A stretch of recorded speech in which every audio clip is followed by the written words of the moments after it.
آپ کا ہونا اگر آپ کے بس میں ہوتا تو آپ کچھ اور ہوتے۔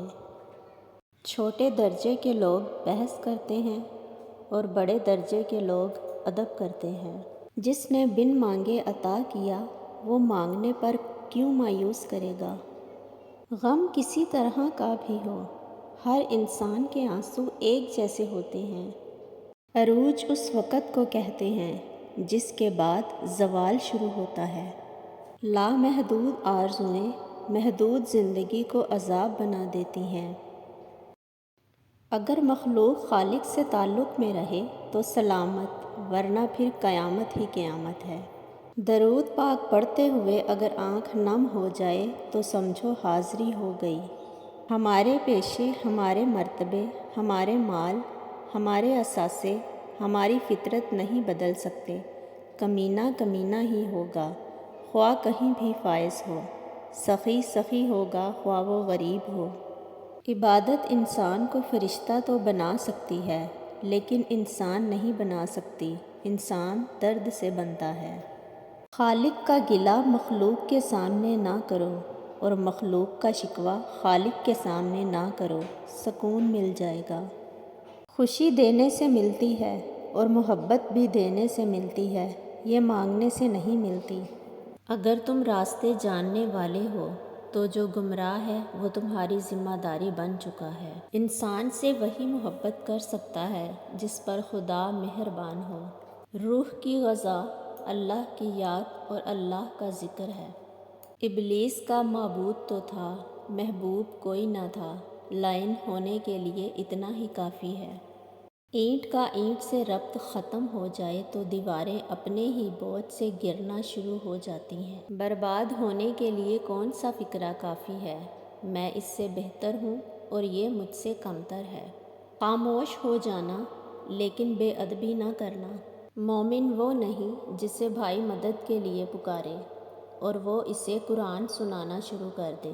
یہ دعا ضرور کیا کرو کہ یا اللہ ہمیں ایسی زندگی دے جس پر ہم بھی راضی رہیں اور تو بھی راضی رہے۔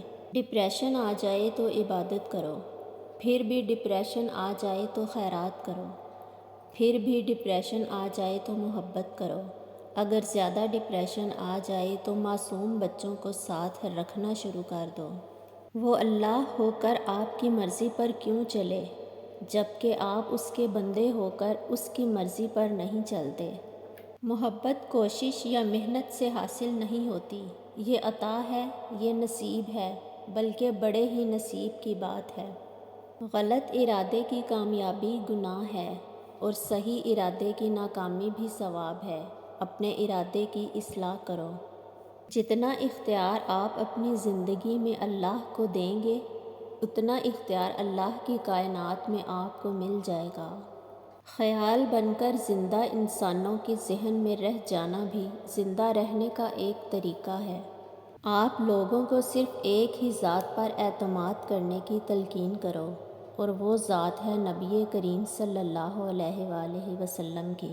اگر عبادت کرنے والا ہر ایک کو ناراض کرتا جا رہا ہے تو وہ کیا عبادت ہے؟ بے بس انسان کا سجدہ ہی اس کی بے بسی کا علاج ہے۔ اگر دل میں محبت آ جائے تو زبان میں شائستگی آنا شروع ہو جاتی ہے۔ اسی کو معاف کرنا ہے جس کو معاف کرنا مشکل ہے۔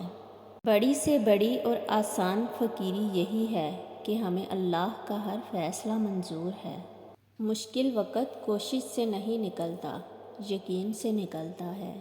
اگر نیت صاف ہو جائے تو 70 سال کا کفر ایک کلمہ سے پاکیزہ ہو جاتا ہے۔ زمین پہ رہنے والوں کا خیال رکھو، آسمان والا تمہارا خیال رکھے گا۔ جہاں ایک دور ختم ہوتا ہے وہیں سے دوسرے دور کا آغاز ہوتا ہے، اس لیے کبھی مایوس نہ ہونا۔ شکر کرتا ہوں اس انسان کا جس نے مجھے آنسو دیے، کیونکہ یہ آنسو ہی مجھے بارگاہ الہی کی جانب لے گئے۔